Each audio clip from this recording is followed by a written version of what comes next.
the NFL stands for not for long. Set, Sharga and Armstead. Roll out, Walker still running out. Looks to the left, wide open, Thompson touchdown. Colin Thompson with the touchdown. There was nobody within 20 yards of him. What a catch off the bobble. Colin Thompson scoops it up. Lofton corner the end zone. It is caught for the touchdown. The first NFL touch for Colin Thompson is a score. Too many words are left to say, so they get left behind. All right. Welcome back to another episode of the Colin Thompson Show. A special guest we have coming on today, Anthony Wootton from London, England. Over the pond, Jackie boy. Talking all things NFL overseas. A little bit about playing in London, playing in Germany, as well as some Premier League talk. Really interesting stuff about minor league soccer. I mean, Woot goes on and dials it in on a lot of really cool, fascinating, really a sneak peek into the media of London, the sports media of the London, England, Wales. It's unique for sure. Woot has had me on his show a few different times, so I returned the favor, the serve, if you will, and had him back on our show, the Colin Thompson Show. Brought to you not for long media and brought to you by the original Fudge Kitchen, shipping fudge and sweet treats across the country. Can't wait, Jackie boy, to get down the shore July 4th. Get some fudge, rocking and rolling. Give it a Sam Boner review, and just get after it there. So absolutely love the Fudge Kitchen, the best fudge in the world. Check it out. 6 locations all the way from Ocean City, New Jersey, all the way down to Cape May, New Jersey. The original Fudge Kitchen. If you can't get there, they'll ship it to you. FudgeKitchens.com. Jack in the back, how was your Memorial Day weekend, pal? It was good, pretty low key. Got some mulch. Mulch was here. Promises made and promises were delivered. So we put that in on Saturday, I think it was. Got that done. I got rocks delivered, Jack. Rocks are here. Rocks are here. Rocks.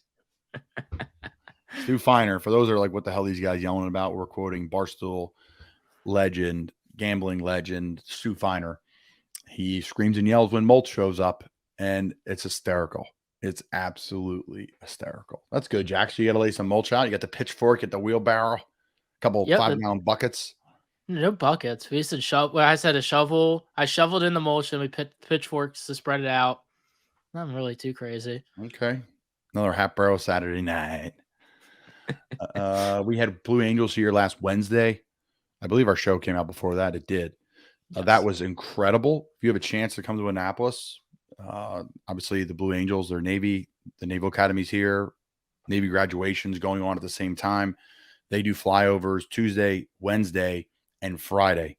So it's chaos. It is loud. It is fun. It is the coolest, if not one of the coolest things I've ever seen. And extremely accessible and enjoyable. Had an absolute blast with that. Great Memorial Day weekend hanging out just around Annapolis. One of the bars of the week this week on the Colin Thompson Show, Pussers, brought to you by the original Fudge Kitchen. The bar of the week is Pussers in Annapolis, Maryland. Great waterfront bar, Jack. Right on the water. People are pulling up their boats, grabbing drinks, grabbing bites to eat. You can't beat it. Absolutely love it. Food and ambiance. Really have never ate there before. Just going there for adult beverages. You can't beat the ambiance. Being right on the water, right downtown Annapolis, right near Eagle Alley there. You got a 5 out of 5 on the ambiance. The service, 5 out of 5. They're always hustling behind the outdoor bar there, working their ass off. TVs for an outdoor bar, they're great. 4 out of 5. Cold beer, 4 out of 5. Love their orange crushes. Great mixed drinks, cold beer. Right on the water. Cannot beat it. Right there in downtown Annapolis, Maryland. Pussers, the bar of the week this week on the Colin Thompson Show. So lots going on, Jack, in the sports world. I mean, it's kind of it's slowing down because there's not as much volume. Like, it's really tough TV in the morning, watching TV in the morning now for me, like planning the day, getting the media company stuff doing, figuring out the workout for the day, all these different things that we got going on in the morning. I'm always popping on like Good Morning Football because they're talking about the draft, and then you can flip it over to NHL Network because they're talking about the 12 playoff games last night. Now you flip it on Get Up in the morning, and they have all the NBA talk. But now it's like screeching halt, Jack. Screeching halt. Not a lot to talk about. But lots to talk about in the sports world. We'll start in the NBA. Celtics got exposed after an awesome comeback. I think that's safe to say, Jack. I want to hear your thoughts on the series. I thought the Heat, tough, gritty, resilient. I mean, a lot of undrafted players, not a lot of stars, but well coached from top to bottom, led by Jimmy Buckets. And I think they exposed the Celtics team with younger stars and a team that looks like a kind of a front-running situation. So what are your thoughts, Jack? Yeah, I mean, it was definitely an interesting series to say the least. It was kind of funny. At the same time, it was a competitive series. At the same time, it wasn't. I mean, half the games were blowouts. I mean, the series itself was competitive, but the games weren't competitive. Except Gotta love the outside NBA. Game 6. Gotta love the NBA. Game 6 was phenomenal between Jimmy Butler's free throws and then the tip in at the end. It was a great game. It was unfortunate the way Game 7 sort of went. I mean, everybody kind of knew the second that Tatum rolled his foot that it wasn't going to be the same. Jaylen Brown sort of struggled. Anyways, yeah. So again, it was a really okay series at best, game to game, but overall, I mean, you couldn't have asked for a much better story. I mean, just the memes of both Celtics teams or both Boston teams, despite being arguably the best teams in each of their leagues, failing to make the championship either. Granted, the Bruins was a lot worse than the Celtics situation. It was, I mean, this finals is going to be pretty cool. I mean, Jokic, I mean, the Nuggets were the 1 seed. It's not really a shock there. I think one guy from ESPN picked the Nuggets or the Heat in the finals, and he picked them to play against each other. It was like one of 18 people, and he was getting mocked for it. Now it's the complete accurate finals. So seeing Butler and his mindset's going to be really exciting. Jokic and the Nuggets play style, it'll be fun. It'll definitely be a lot more of an entertaining series, I think, than the Boston Celtics Miami Heat series was. Who do you want to win that series, Jack? I think you got to go root for the story there. You got to go Miami. I mean, Jimmy Butler, the 8 seed, they were 3 points from elimination in a play-in game, and then they knock off the number 1 seed in Milwaukee. They just walk in the finals. They almost walked into the finals, then fought back the greatest comeback arguably in league history until they shut them down in Game 7. I mean, there's no better story than that. I mean, it cannot be beat. I'm going to root for your Denver Nuggets because Colin Gillespie. Why not? He is on the bench for them right now, recovering from a broken ankle or leg, I believe. Colin Gillespie, Archbishop Wood alumni. He was our water boy at Archbishop Wood when I played football there. Turned out to be one of the best players in Villanova basketball history, and won national title, maybe 2-1, maybe been a freshman for one of their older ones. Great kid, great family, great story, and he'll be playing for the Nuggets next year. He's doing great. So I'll be rooting for the Nuggets, but I can appreciate Miami too. I think how can you not root for Eric Spoelstra if you're a sports fan? And this guy started as the video guy for the Miami Heat, and now he's a basketball Hall of Famer. I mean, the guy's a stud. Pat Riley, stud. Jimmy Buckets. I mean, people in Philly are upset about that one. So, lots to unpack there. And then, Jack, I want to hear your opinion. Nick Nurse. Sixers hire Nick Nurse. I like the move.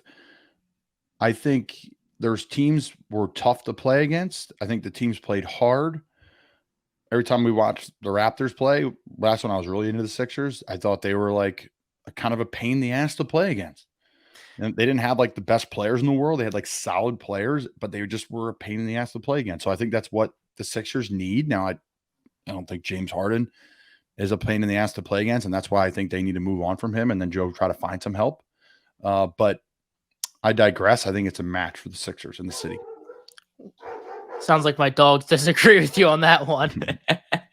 But no, I mean, Nurse was, in my opinion, the best hire, even when he looked at everybody that was available from the start of the coaching process.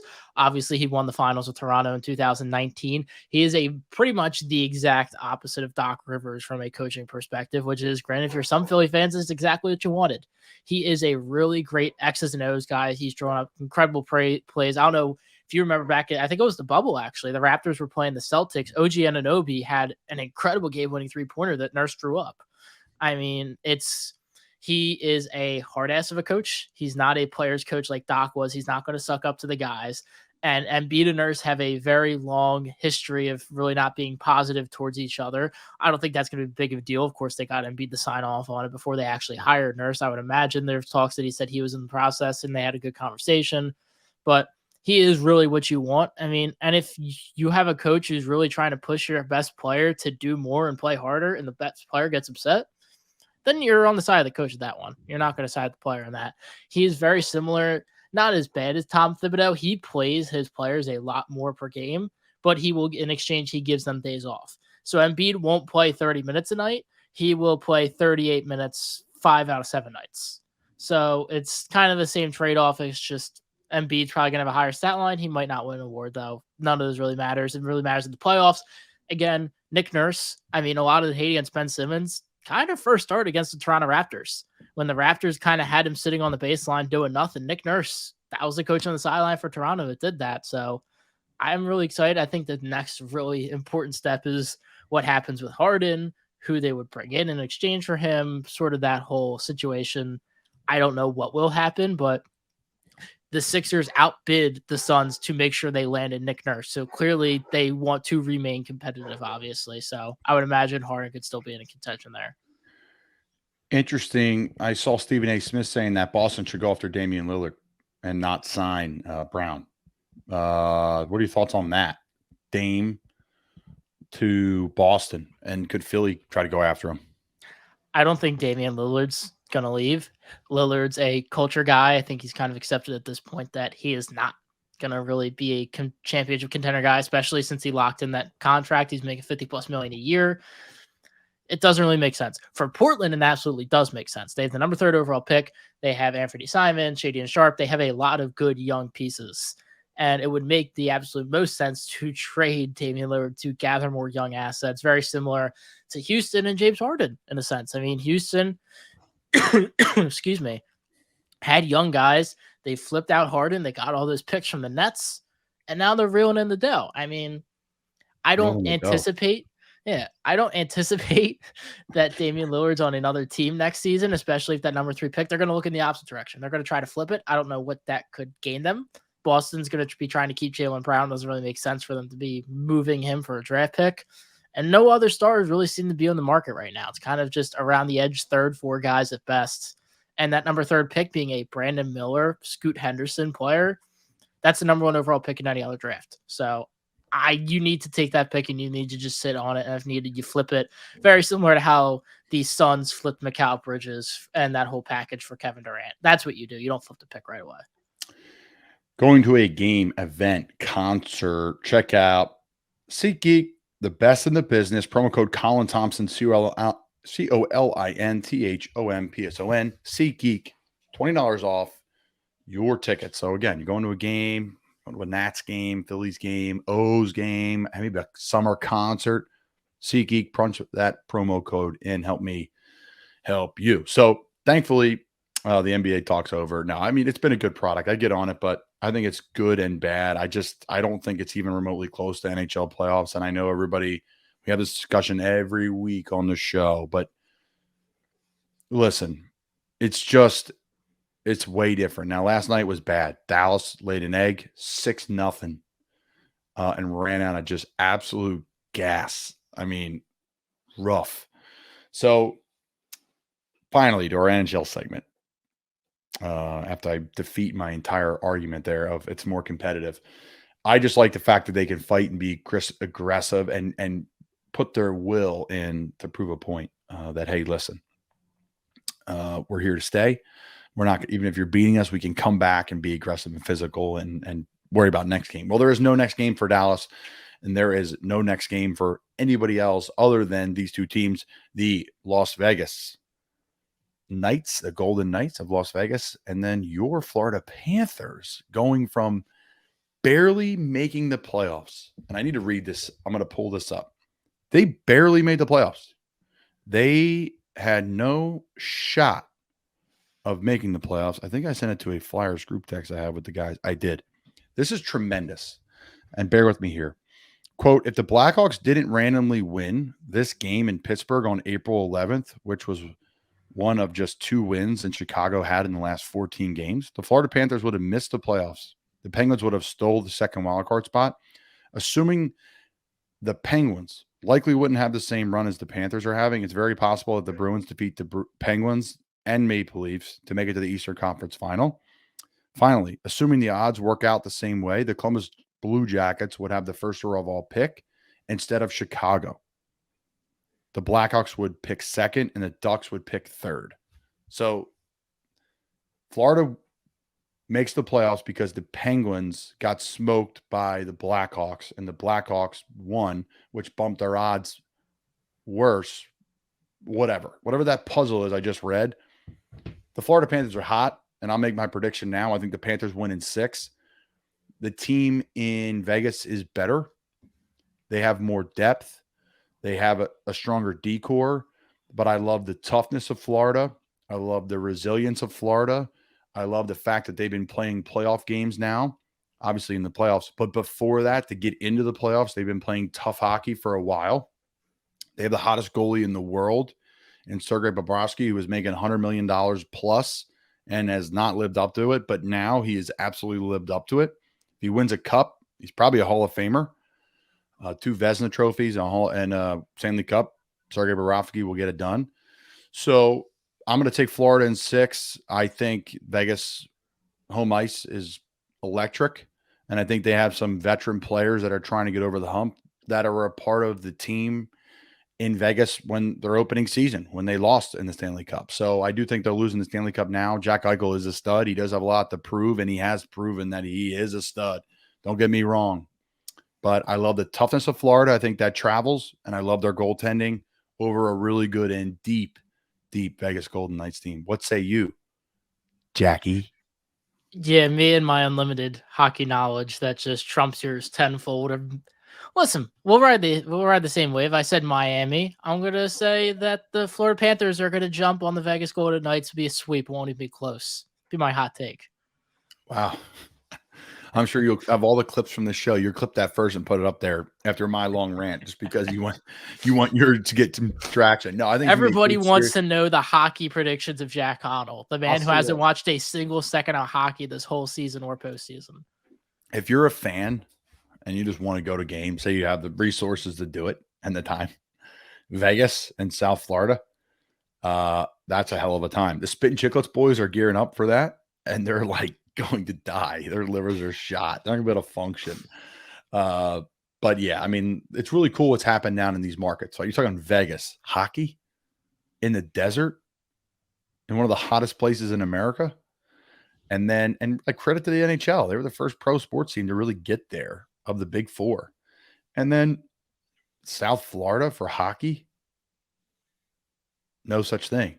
Well, what Florida does, they go out. A team last year that won the President's Trophy, which people that are listening that don't know, that means you had the most wins in the regular season.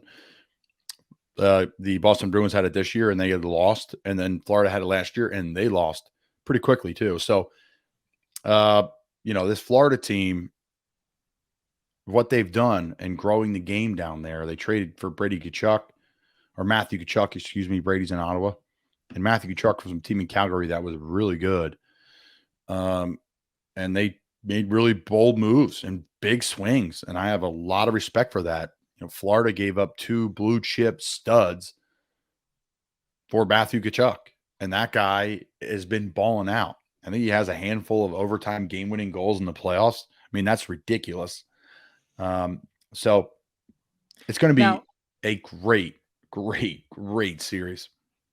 Now, again, I know nothing. I just remember vaguely seeing this it was either on my timeline or on Reddit. Were the Panthers universally mocked for that trade when they made that Tkachuk trade? Am I remembering something different? It was blockbuster. I don't know. Listen, I think they were mocked a little bit because I forget who they gave up, but it was some big pieces. And I'm some hockey fans are like, it was so-and-so and so-and-so, and I would be on it. But they gave up a lot. And current players, like studs in the league. And they hit a home run. They hit a home run, the formula that they needed to win. And it's interesting. That's why when I jumped on Crossing Broad last week, and I forget a gentleman's name, Anthony, he covers the Flyers. I think it's like the Very flu or good. something? I feel bad too because he's a really good. Covers a great job. Is it Savali? Is it with an S? Feel bad. Let's find that, Jack. But San Filippo, yes, Filippo. I've heard his stuff. I've never heard him he's say his great. name. Anthony I've seen him on the Sanfilippo. Crossing broadcast. Anthony Sanfilippo, right? It's Sanfili. Yeah. Okay. So Yeah. We're giving him his flower. He's fantastic. He's a great follow on Twitter if you're a Flyers fan. He's really good. And I was on with the great Kyle Pegg and legend. And I asked Ant because like this Florida team, they just play really hard, relentless, and the Flyers have the pieces to do that. They actually have a ton of depth. They just don't have any top end players. It's crazy. Like they don't have a number one defensive pairing. They don't have a number one line. If Couturier gets healthy, maybe. But they have everything else, the goalie and the grit and the toughness. And like I talked about on there is, do the Flyers, does it match like the rebuild with the age of the high-end players with, new contracts with Carter Hart? Like it's not going to match up. So that's why they have to blow it up. Or they could swing big and see what happens here and try to get it's a shame, but it's not going to work out. They're going to have to rebuild, I think, pretty quickly.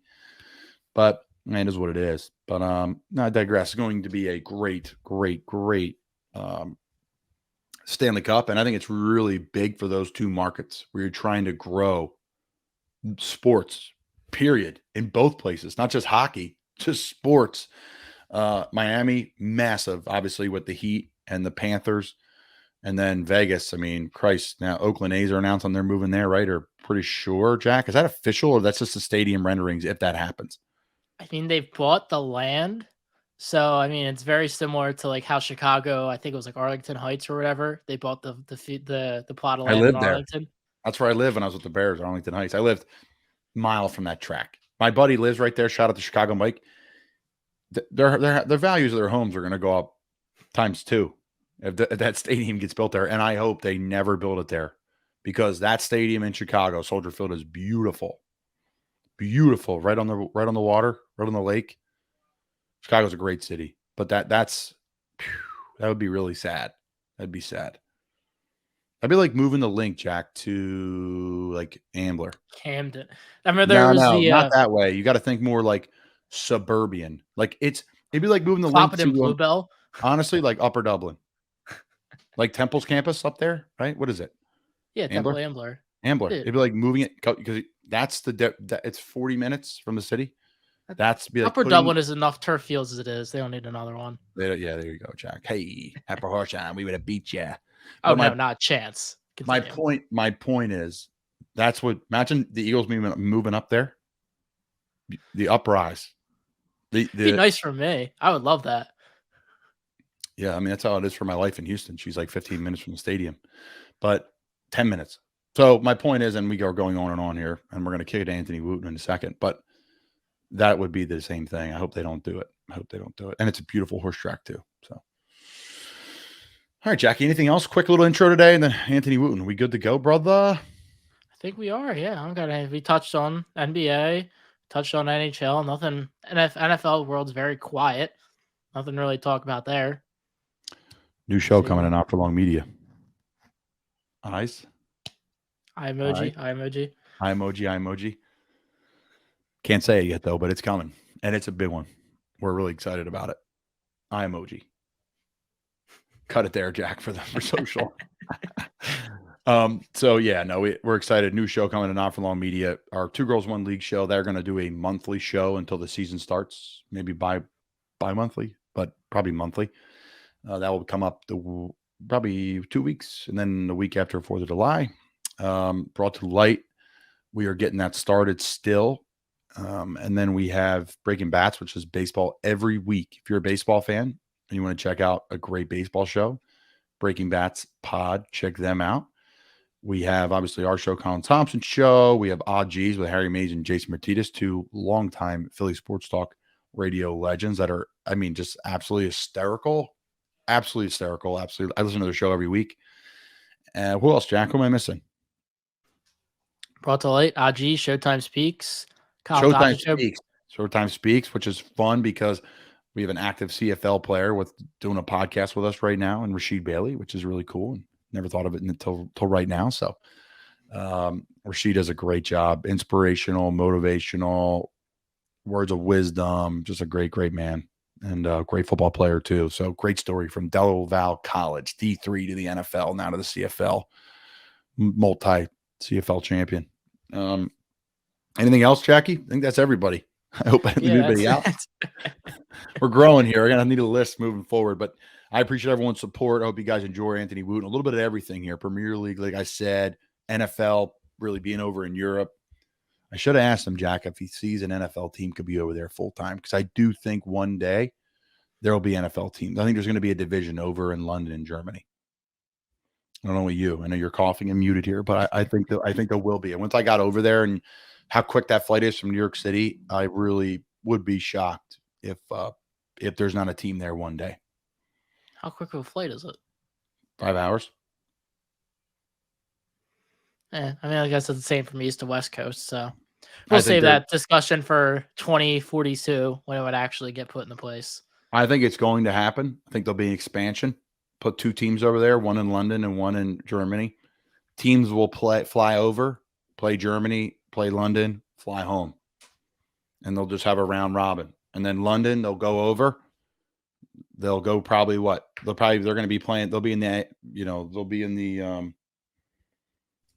obviously they would be an AFC or an NFC East. They would have to, or just make a whole new conference. It'd be a whole new conference. They'd be international conference. And then they would play, who knows? Maybe they put a team in Toronto. Now we're talking. There you go. Now we're talking. All right. We'll save this for the next episode. Hope you guys enjoy Anthony Wootton. All right. Anthony Wootton is in the building. What's up, brother? How you doing? How you doing, Colin? You all right? I'm doing great. It's great to have you on, man. I'm a huge fan of you, your show, all the media stuff you're involved in over in England. What have you been up to? Thanks, man. Yeah, well, as you know, as a Premier League fan, I've been quite busy this season covering Premier League matches. I'm sorry to say, most recently it was Arsenal, but you'd be pleased to hear it was a 3-0 defeat to Brighton, which essentially handed the Premier League title to Manchester City, but covered your Spurs quite a few times. So busy time, man. I mean, it's coming up to the end of the season now, so sadly football's waning, but soccer football, that is. But yeah, I've been busy covering the Prem. The Tottenham Hotspurs, I mean, heartbreaking. That's the only way to really speak upon it as a new fan. And I listened to Last Word on Spurs, a good podcast. I can't even listen anymore, and it's a great show. But it's just the same thing every week. Groundhog's Day, super talented team. New defensive strategy, new this, new that. Great players. Conte getting fired. The team was unbelievable start to the Premier League this year. I mean, just like, who can you compare them to when it comes to the NFL? It almost feels like it's doing a disservice to the teams in the NFL because of the laughing stock that Tottenham have become. Look, it's nothing new.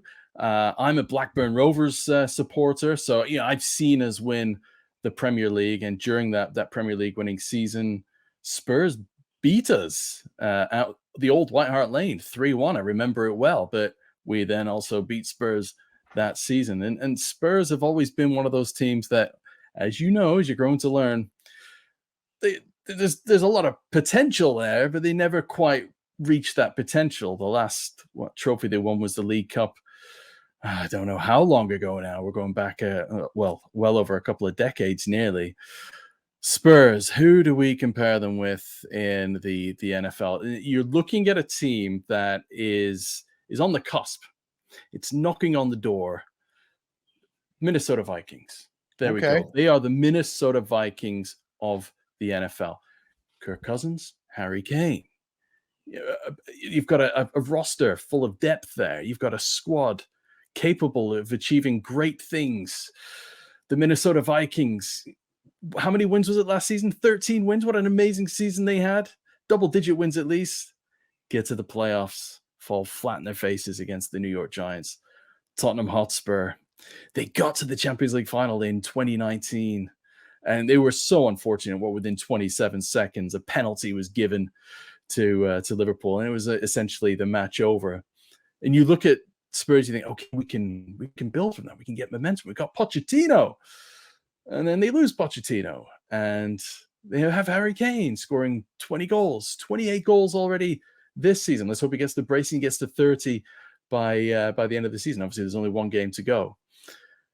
I would say Tottenham Hotspur are the Minnesota Vikings of the Premier League. Wow. That's excellent breakdown. Now, I think Harry Kane comes back. I think they're crazy to not throw everything they have at him. And they say, you pick, what's the manager you think's best? What do you think is best? Because the guy is literally the epitome of consistency. If you looked it up in the dictionary, that's what he does. The guy just scores, find ways to score, and it happens so often. I've never seen anything like it. You think he stays, and what do you think the future of the club is? Oh man, you know what? I was joking with a friend who's a Spurs fan just today because it's seen that Arne Schott, is it? Anyways, the guy, the Feyenoord boss, whose name deceives me, had been heavily linked with Tottenham, but he's staying at Feyenoord. And then Brendan Rodgers, his name's touted around as the next manager potentially for Tottenham Hotspur. I joked with my friend saying, Harry Kane, player manager? And he's like, sign him up for 10 years. Let's take him. Because I go back to my Blackburn Rovers back to after the 95-96 season. And Alan Shearer he won the Golden Boot at Euro 96 in England. And he'd scored 30-something goals for Blackburn the season leading into that. They finished 7th as defending champions. Obviously, the season before, they won the Premier League. And then Man United and Newcastle were sniffing around Shearer. And then Shearer then signed for a world record fee of £15 million for Newcastle. But before that, Blackburn's famous owner, who sadly died in 2000, Jack Walker's his name, he flew Alan Shearer to the island where he lives in Jersey, which is an English, it's a Channel Island. It's in the English Channel. And he flew him out to his house. And he offered Shearer at the time this 20-something, the player manager role at Blackburn, because he's so desperate to keep this. Well, he's a legend. Just like Harry Kane and Erling Haaland, you go 1-0 down, they're going to score. Chances are they're going to score. Harry Kane, 28 goals this season. I mean, what Erling Haaland has done is phenomenal. Unbelievable. So I joked to my friend about this, just saying, well, why don't you offer Harry Kane the player manager role? Do I think he stays? I think the longer this circus goes on, because what you don't want is another Nuno, like it was a couple of years ago, and who were Spurs going to hire, who they're going to hire, and then they finally went for Nuno. And then how did that turn out? Didn't turn out too great. Ended up with Antonio Conte, though. I think the longer that this circus is played out, the more Harry Kane is probably going to look elsewhere, because he's late 20s now. He's going to want to win something. However, he is such a loyal human being, and obviously he's a top man. He's got his legacy.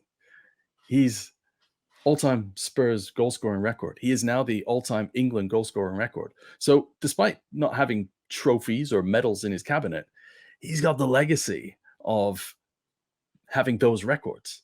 And when are those records going to be broken? If ever. So Harry Kane has got legend status. So does he stay at Spurs and be that legend and have one of those amazing stands at that phenomenal stadium named after him? Or does he look to go elsewhere and end his career at a Manchester United where, they're knocking on the door and he could win a Premier League title? But who can afford him? Where can he go? I know Bayern Munich are constantly linked with Harry Kane. Obviously, if he went to the Bundesliga, it looks like Borussia Dortmund are going to win it this season. It's going to be an exciting final game of the season on Saturday. But Bayern Munich obviously have got that legendary status. But does he really want to go to Germany? No way. It's a tough one. Really, right now, I think the chances are he's going to move just because of how sour the situation is at Tottenham, I'm afraid to say, Colin. Yeah, hey. To each his own. Now, before we get in the NFL talk and talk about NFL UK and the exciting times there. Yeah, baby. What makes Man City in this kind of new era of Man City so dominant? Because obviously they have star power, they have good coaching. What makes them dominant in your eyes? Well, man, Pep Guardiola. I don't know if you've seen this week's episode of Ted Lasso, and he makes a cameo appearance in it. But if you haven't watched the All or Nothing series on Manchester City from a few seasons ago, it's on Amazon. And if you are subscribed to Amazon, then please check it out, because the belief that that guy just instills in his squads, and obviously success follows him. He's won the treble before. He won it with Barcelona. He could become the first ever head coach / manager in Europe to do the treble with 2 different clubs. And he is, I mean, who's going to stop them? Exciting times over here that we've got the FA Cup final between Man United and Man City, because Man United were the first of the teams in Europe's top 5 leagues. There were other teams that had won the treble, but in Europe's top five leagues, Manchester United were the first ever in that famous 98-99 season when they won at the Camp Nou.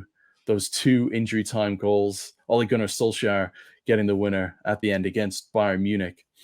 And there's nothing that United fans are going to love more than stopping Man City in their tracks. And if City get through that, then they've got Inter Milan. Inter Milan, who have struggled this season in Serie A, but it looks like they're going to qualify for Europe. They blew aside their arch rivals AC Milan at the San Siro in the 2 legs in the other semi-final. They're very stout defensively. They're going to do everything they can to take Erling Haaland out of the game. But Man City have got so much going for them across the pitch. You've got Kevin De Bruyne. You know, he is just he's the quarterback, isn't he? He's like Tom Brady back there. Pass, breaking records left, right, and center for assists and goal contributions in a season. But it all stems down to that man, Pep Guardiola, and that belief. I've never known a manager like him. He will become, I believe, the GOAT of football managers. You know, Sir Alex Ferguson obviously is up there. Arsene Wenger and the Invincibles is up there. But who's to stop Manchester City from becoming the next Invincibles? You wouldn't put it past them just because of how good they are. But they looked out of it coming out of the World Cup. And Arsenal had built this momentum, and Arsenal looked unstoppable until they played Manchester City. And then they had those 3 games, didn't they, between, I think, February and then April, the FA Cup game, and then the 2 Premier League games. And it was that master versus apprentice. And something clicked in City, and they've just gone on this run. And it was obviously an unbeaten run, and they're still unbeaten. They came close to losing against Brighton the other night, but still they've got this drive, and it's this mentality that they just don't give up. You look at the final game of the season last year, and they're 2-0 down to Aston Villa. Ilkay Gundogan turns it on. And what's he done over the last few weeks? Ilkay Gundogan has turned it on again. The first ever Pep Guardiola signing for Manchester City. And look what a gem he's been. You know, they've got this talent right throughout the team, and they do look unstoppable, but they're such a joy to watch as well at the moment. I love it, man. Just unbelievable knowledge. And it's great to just talk about, you know, the English Premier League and that soccer world for us, the football world for us overseas. Because when I came back from playing, you know, going to the Tottenham game this year, it just is like, man, guys, such a breath of fresh air over there. There's so much knowledge and wealth and passion, and it's so ingrained in the culture differently than here, where yes, there's professional football, but it's such a far thing. But like, I feel like you guys almost all can touch the team. Like, you grew up in this area and you just have passion. It's deep rooted. You see what Wrexham and they're doing with that. And that's giving people insight. Before we go into any of it, what do you think about that show? I think that's so good for American viewers and everywhere else around the world to understand what football overseas is really like, specifically, obviously in Wales and then where you guys are at. Absolutely amazing. You know, my wife, she loved it. I've got one of my best friends, his partner, she's not a big football fan.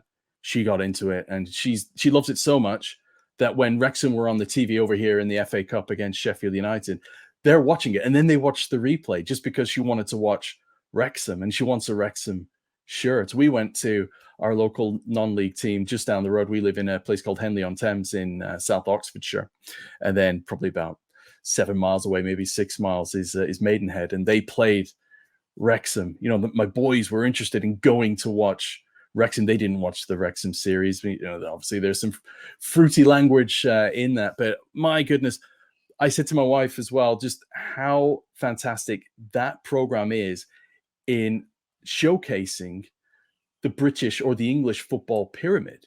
Yep. This is a Welsh team, obviously, in the English league, but they were outside of that English football pyramid. They were in the National League, non-league, and then you've got League Two, which you're all going to know about now that Wrexham are in it, and then there's League One and the Championship, and then up to the Premier League. They're going to make 92 teams. They're going to make it. They're going to. Oh my God. They're going to find their way up in the Premier League.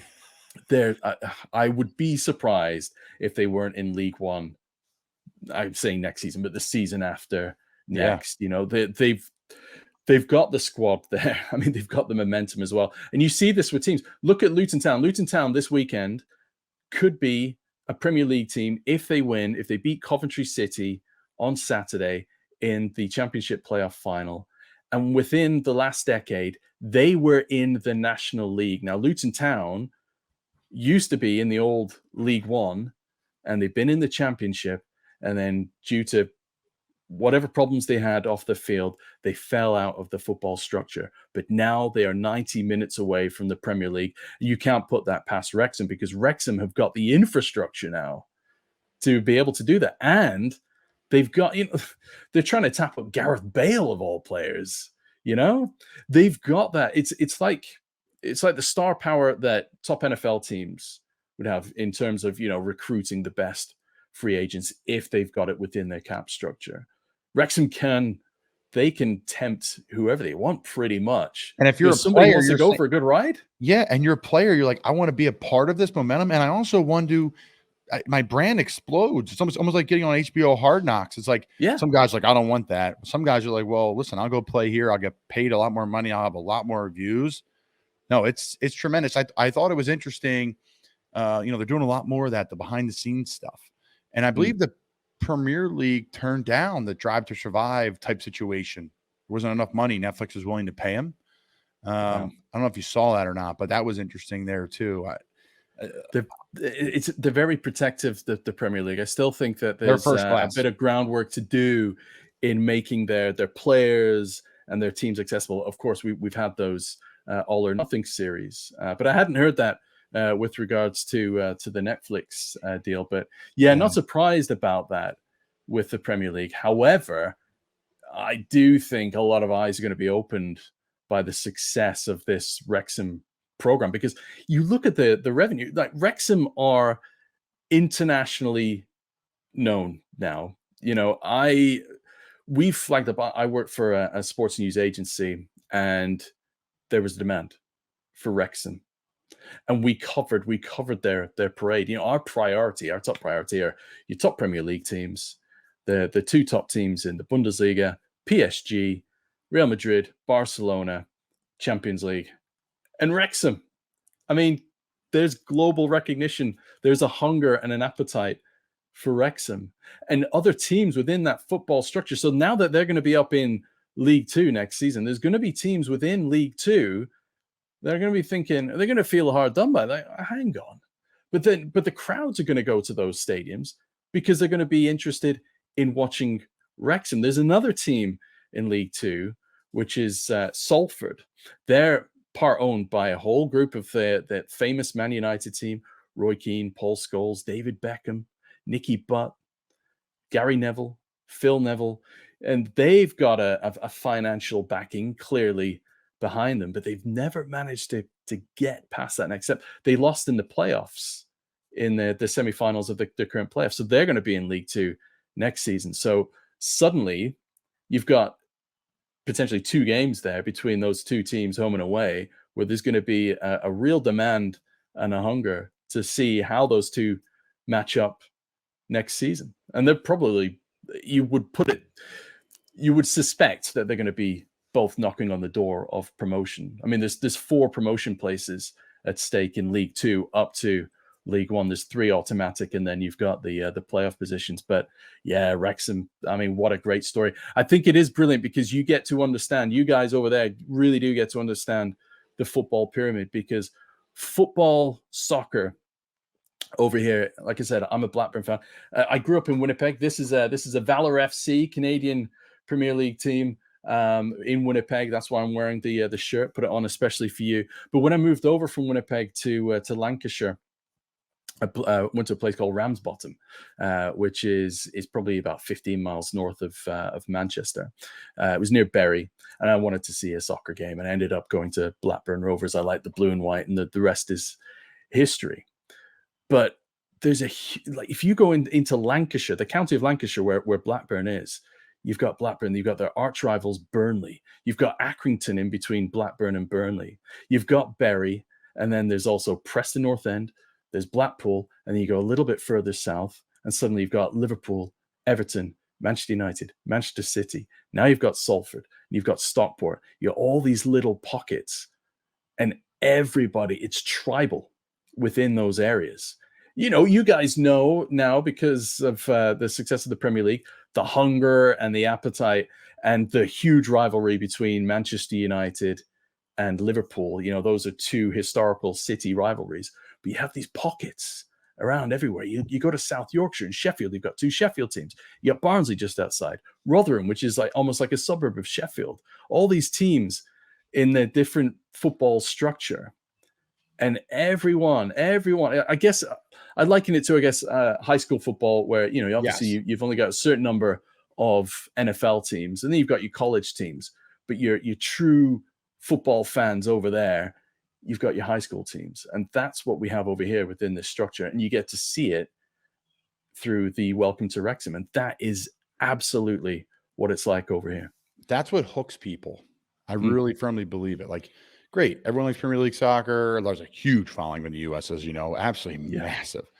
You don't realize how big it is until you walk down the street and you see a kid, you know, walking to go to Burger King or McDonald's like for after school, and he's wearing a, you know, Crystal Palace jersey. I saw that yesterday, right in Annapolis. I'm like, that's cool. You know, like, we're in Baltimore area, like people are Ravens or Commanders. Now, that's how I explain it to people. I'm like, listen, guys, just take suburbs of cities and big cities, and there's a couple teams per big city, and it's like because they're in that little section of the city, and then the suburbs have their own team too, and like some of them that make it out hundreds of years ago and keep moving up, and then you hear their names now all over the TV, and then some of them always stayed like smaller. And you know, is that a right way to explain it? That they're everywhere, they're all over, and any of them could be at the top or any of them could be at the bottom. It's just the history. Years and years ago, decades ago, have allowed Tottenham to be at the top and X team to, you know, their players have to work full-time jobs and go play soccer, kind of like where Wrexham was.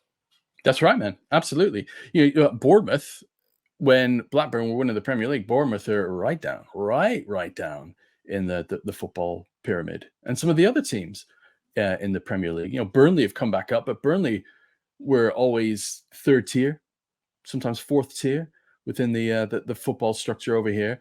But then you look at the 2 teams fighting for promotion this weekend at Wembley Stadium, like I said, Luton Town and Coventry City. Coventry City were for a long time in the Premier League, and then they fell out of they dropped down from the Premier League into the Championship and then down into League One. They're fighting their way back. So there is an opportunity for teams to break into that Premier League structure.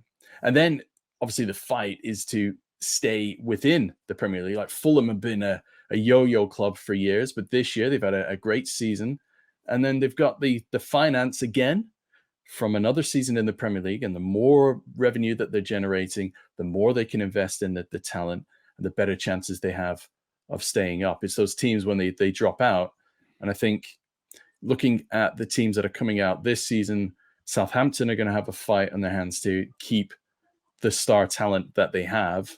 And then they've almost got to rebuild to come back up. And Leeds United, man, I mean, if they go down, you know, the money that they've invested in some of the players, those guys aren't going to be hanging around. Maybe for the size of the club of Leeds, they could be. But I think that the teams looking at them, and if Everton came down, my goodness, if Everton came down, that is massive news. They need to win. I say they just need to win, but they're playing Bournemouth on Sunday, and Bournemouth are on the beach. They've secured Premier League safety. They're fine. So I think it should be quite straightforward for Everton. He says that now. But like Leicester, at the start of the season, Brendan Rodgers, the then head coach / manager of Leicester, he had a go. He verbally at a news conference had a go at the board because they didn't put their hands in their pockets and made signings. And this was a team that had done so well in Europe recently. We're knocking on the Champions League for a couple of seasons. The investment wasn't there. And now because that investment has been made, they could be dropping down. And if they drop down, they've got some quality players in that, some England players who are going to be saying goodbye. And I think the three teams that come down this season, they might not go straight back up. There's some teams that go down, you're like, oh, they'll bounce straight back up next season. Newcastle did it a few seasons ago. But looking at these and just looking at the pockets of teams that are in that second tier in the championship for next season, I think the teams that are going to be coming down are going to face a real fight. Yeah, it's such a fun part. They always joke the XFL, they should do it with the NFL, but it's a whole nother beast. And the NFL is not going to ruin any of their formula because it makes a ton of money. It's super successful. It's monstrous. As first off, publicly, thank you, because Anthony had, he changed my life, my wife, and the other couple we were with, and going to a soccer game at Tottenham Hotspur Stadium, or a football game, I should say. And it was life-changing. It was incredible. Anthony put me in touch with some people there, and they helped me get tickets, and it was the most incredible, incredible day. So thank you so much for that. You're welcome, man. First-class experience. You get a chance to go to that stadium. Awesome. I mean, so good. And, we were up there just running around, and you and I couldn't connect, but what an amazing experience it was. And as we digress now into the NFL football, what's the excitement level over there with this kind of rack of games that are coming over to England? And where's a better forum for NFL football? I believe they play where else? Wembley? Wembley Stadium, that's right. Yeah. So what's better, Wembley or Tottenham Hotspur Stadium? And then what's the excitement level? What's the juice over there? I know there's a lot of American football fans. Well, before that, we got Beyonce over this weekend. She's at the Tottenham Hotspur Stadium, I'll have you know. So I think she's got 4 nights on her Renaissance tour. So big names at the Tottenham Spurs in the coming days. But the excitement levels, they're super high, super high. I've been covering the NFL games over here for the past decade, and I've seen the knowledge of the fans just grow. It's we're in the digital age. So fans can tune into your podcast and be educated, and obviously other podcasts out there and be educated. And we have the NFL Game Pass, which is the NFL Plus, I believe, as it is over there. So we can subscribe to it and we can watch our team. We can tune into whichever game that we want, and then there are games that are blacked out, which are selected for television over here. But I've never known a demand like it right now. There are ticket sales, they're dripping through. So, for example, at Wembley recently, people who had season tickets for Wembley or went to had tickets for the Jags game last season were able to obviously be ahead in the priority queue and secure their tickets for the game later this year. And then we're going to see that filter through for the games at Tottenham. Now, that Tottenham Stadium is something special. I've got a picture behind me. It's behind the Bud Light that I got from the Super Bowl, but behind there it's when the Bucks and the Panthers played in 2019. But that stadium, you talked about it as for Tottenham, but as an NFL stadium, as everybody knows, the NFL had a say in the design of it. The soccer pitch goes underneath that big south stand where you have the golden cockerel, and it can sit under there, the pitch, the turf, the grass for 26 days, I believe, under there.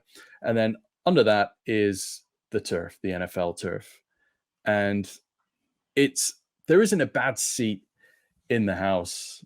I obviously get to have very nice seats in the job that I do. to cover the NFL games there. But I've been up into the upper tier when NFL games have been played because I've gone up to meet friends and just say hello and whatnot. And the view from up there is almost equally as good, if not better at times, because you've got you can see the whole gridiron. There isn't a bad seat in the house. It's a superb stadium, and I think because of the NFL design, how you guys have the bunting around the side of the field. You've got that wall, haven't you? We don't have that at Wembley Stadium just because it isn't designed like that. But because you have that at Tottenham, it feels like that classic bowl. So the atmosphere, it just travels all the way around the stadium. It's a fantastic venue. It's a real state-of-the-art stadium. I mean, and sport. I mean, just a spectacle that's on show there. It is better than Wembley. I do like going to Wembley. I like the grass at Wembley.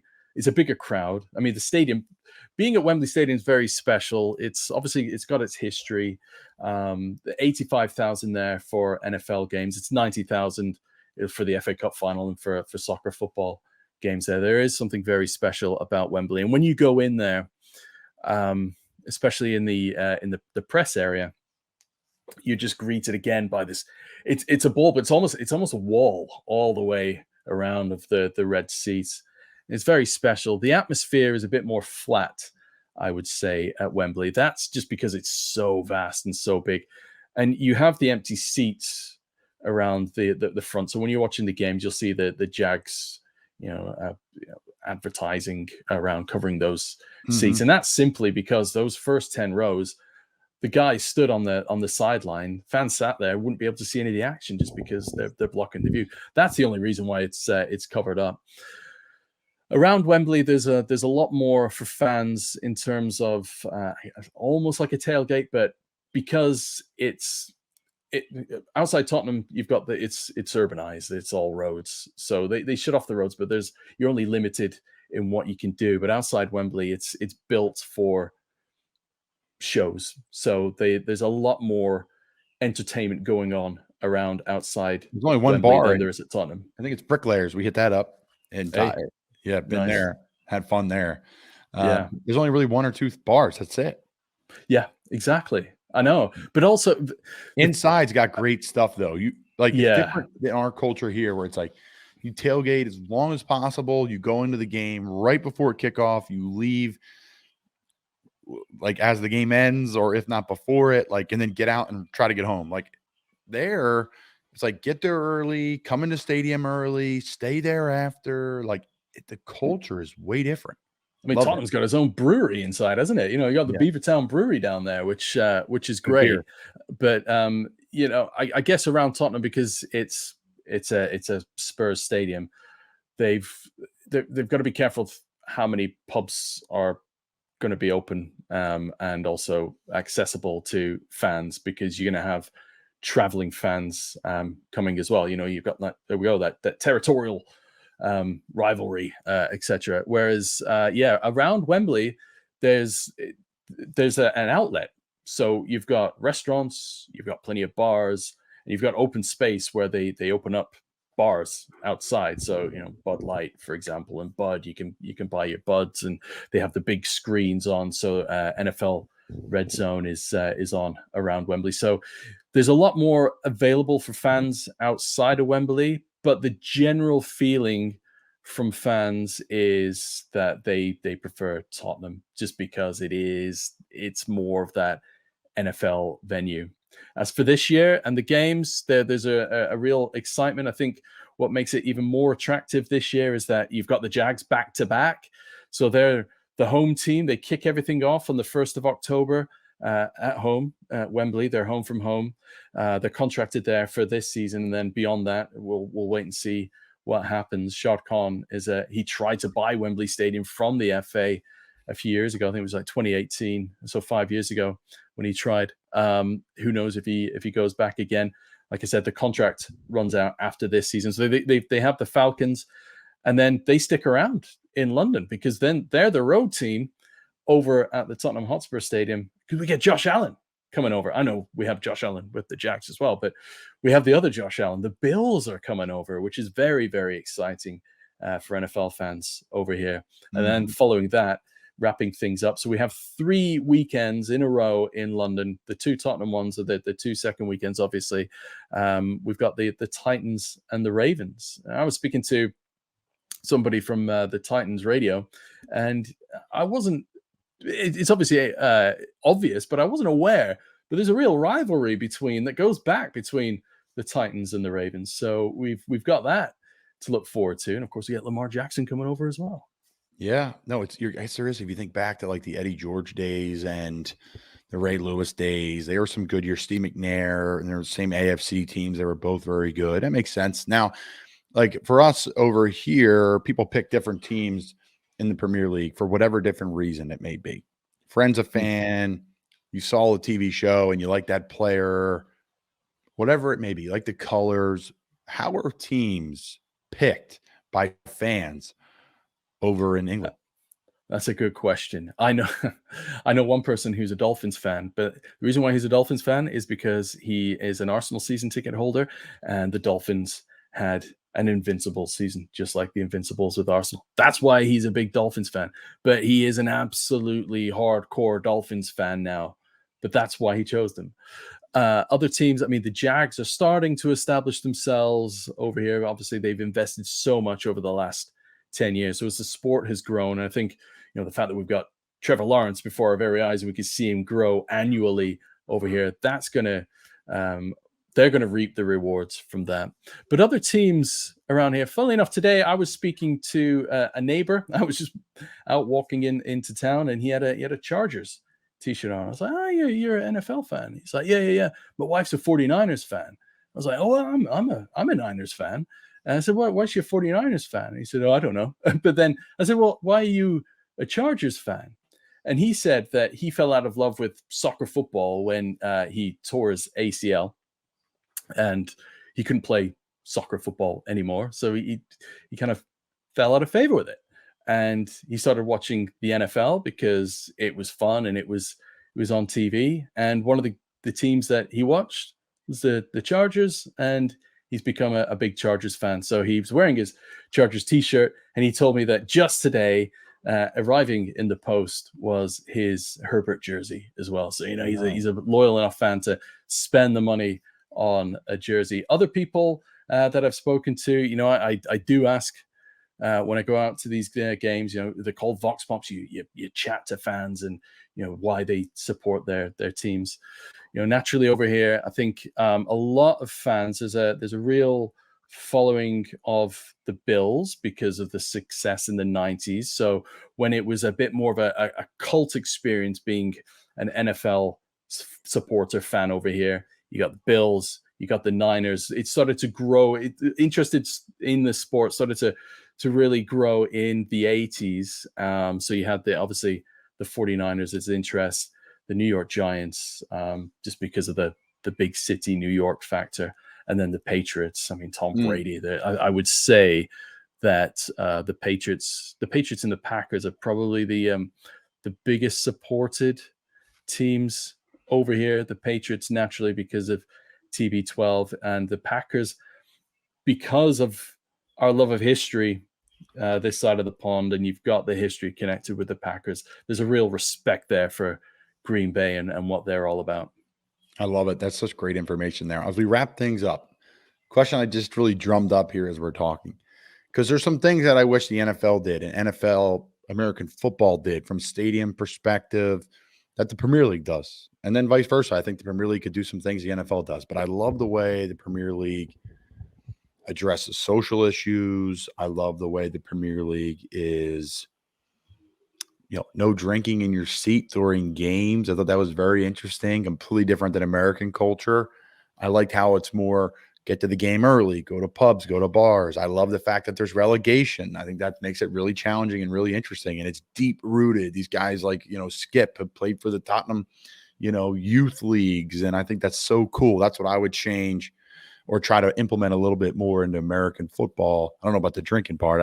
American fans don't freak out with me. I'm not trying to pull beers away from you watching games. But if you were to take one thing from the Premier League and put it into the NFL, and then one thing from the NFL, put it in the Premier League, I know it's a tough question off the top. What would you do? What I would like is a bit more parity in the Premier League. We talked about the success of Manchester City. Manchester City at the turn of the century were in the third tier of English football, and they weren't very good. They were a bad team. They were the laughing stock of Manchester. They were the little brother, and they weren't a good football team at all. Obviously, through their backing and the money that they have and the money that they can spend, it has allowed them then to become the team that they have. But then on the flip side, you could argue, well, isn't that cool? Because you have this team that's been underperforming and now they're playing the most amazing football the world has arguably ever seen. But then City have won 3 Premier League titles in a row. They've won, 5 of the last 6 Premier League titles on offer. How are teams going to compete with that for as long as Pep Guardiola is there? Manchester United obviously keeps spending and spending and spending money. They've had issues with their manager. I think Erik ten Hag is a very good manager. They'll be challenging Manchester City at some point very soon. But it's always it's the same teams up there that are competing.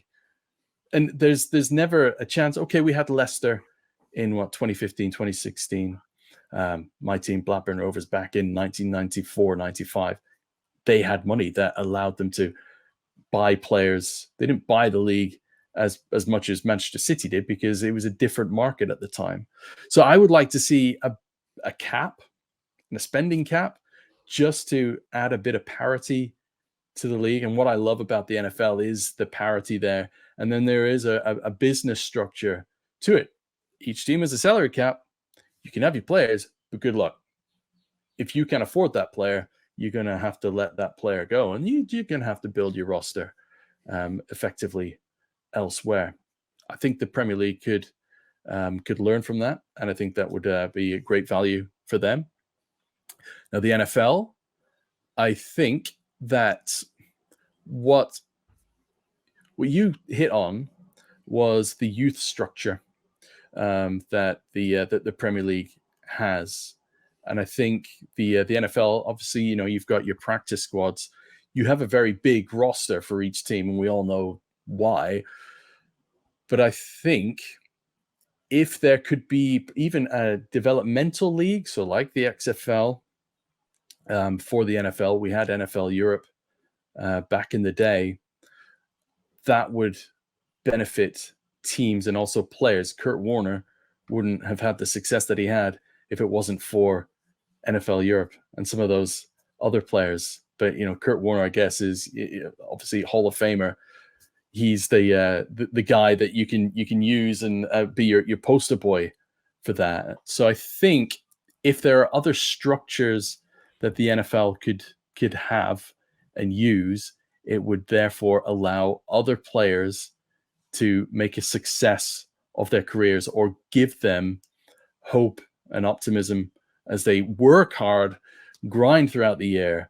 But it allows them, look at the situation that Trey Lance is in with the San Francisco 49ers. The guy needs to play. He needs snaps. But there's only 17 regular season games in a season. And then he's got a guy who seized his opportunity because he got injured and he played well for 8 games. Yeah, he got injured, and we're going to see how he recovers from that injury. But Trey Lance is an amazing prospect. He ticks all the boxes, except he doesn't have game time. But how is he going to get that game time? If there's somewhere within that structure where he could go off, and let's say the 49ers or each NFL team has like a partner in Europe or in a global league. Yeah, you go off this summer. It's a summer league. You go play 8 games in that season. You get your snaps. You develop. You work on it, and let's see how we go. And then come August, September time, let's go. And I think that he's just one example of, I think, many players out there who would benefit from being able to have that feeder league, essentially, to allow them to build that experience. A really interesting point. I do agree with the NFL point. I think it'd be really cool for, like the Major League Baseball has a AAA system where, somebody goes down, or AA, and they have a stint in, some small town in Pennsylvania, even though it's the Yankees in New York. I think there's definitely some value in it for sure. You're already seeing it with these developmental leagues, and college football is massive, but you're boys then. You're 18 to 22, 23, but when you can really make big strides is where I made mine biggest, where 25 to 30, where you're a man, you may have a little bit better finances for training, and you may have a little bit better finances for food. So no, all really good stuff, man. All really good stuff. So I'll say this, I'll leave you with this as a Niners fan. Watch out for our boy Sam Darnold. He's going to have a great year. That guy is one of the best I've ever played with. I don't like to lead a lot of hot takes, or I don't like to make a lot of my takes publicly, which stinks. But as a current player, I'm a free agent. I could end up on the team tomorrow, and you don't want to diminish another player, but I think Sam Darnold's going to have a great year, and he's a very, very quiet, shady, one of the best signings of this offseason. He is a boiling pot of water, man, and he's going to just, pop that top right off eventually and really take the next step with his career. So Niners fans, you got a really good quarterback who didn't cost you a lot of money, and you have 2 other really good quarterbacks too that are hurt and coming back. So whether he's going to start the whole year, whether he's going to help get it to the next guy, the Niners got a blue chip type player for very little. Exciting times, man. Exciting. And of course, we got from your team last season, certain Run CMC. I mean, oh my goodness. I mean, if I have a man crush, that it's on him. You're not the only one, man. I mean, he's just so talented. I think he's the best football player in the NFL. Yeah. He can play every position if he had to, other than offensive line, probably, and defensive line. But I think he could play all the rest of them. That touchdown against Philly in the oh my goodness, they were like dead in the water. He like hurdles a guy, makes 2 guys misses, and he's gone. That's his gift. That's his ability, and he's the most gracious, nice, giving, caring, hardworking, competitive, compelling people in the world. Disciplined and dedicated, sacrificing so much. He's the only guy I play with that I think is that gifted and works that hard. It's very hard. Right. It's very hard to have both. Not saying that guys are extremely gifted don't work hard, but at the level, he works like an undrafted player, and he's not an undrafted player. He's the number 1 player in the league. So I love him. Yeah. It's as simple as that. Yeah. Yeah. He's great. Absolutely great. I'm so excited to see how he goes this season. It's going to be exciting, man. Yeah. He's going to be an absolute stud. That's a great team. So Sam Darnold, there we go. All right. Yeah. Fired up, dude. I'm telling you, he's really good. He's really underrated, and he's just waiting for it. And a system like that, he's going to do really well. So, listen, man, I'm going to get you on in the beginning of the Premier League season, and I'm going to get you on when the team started heading over there. I love having you on. I think you're super smart, articulate. Thank you so much again for the help with the tickets, and enjoy the summer, man. Well, thank you. Over there. Well, we've got baseball coming over next month, yes, the 24th and 25th of June. So we got the Cubs. I got a little mug somewhere back here from MLB Europe. So we've got the Cubs and the Cardinals. So that's going to be fun. Then we have cricket. So we've got the Ashes, which is equally exciting. You have 5 days of sport, and it can end in a draw. So you guys would absolutely love that. But yeah, man, I'd love to come back on, talk some Premier League heading into the season, and also NFL Germany. We can talk about it next time, but that you watch out for that. That I was fortunate enough to be in Munich last season when Brady was over there, and that is something special. It's in Frankfurt this year. They got 2 games. Patrick Mahomes is heading over there. It's the Chiefs and the Dolphins. So you've got Tyreek Hill coming up against the Chiefs, and then the Colts and the Patriots. But don't sniff at NFL Germany. They've got a bigger fan base there than they do over here in the UK. And I have not known an atmosphere at an NFL game like it. And I've been to a Sunday night football game between the Steelers and the Ravens, and the atmosphere at that NFL Germany game. Watch out for that. Wow. You heard it here first. We're going to clip that and put that out right away. Anthony Wootton, thanks for coming on, man. I really appreciate your time. My pleasure. Thank you very much.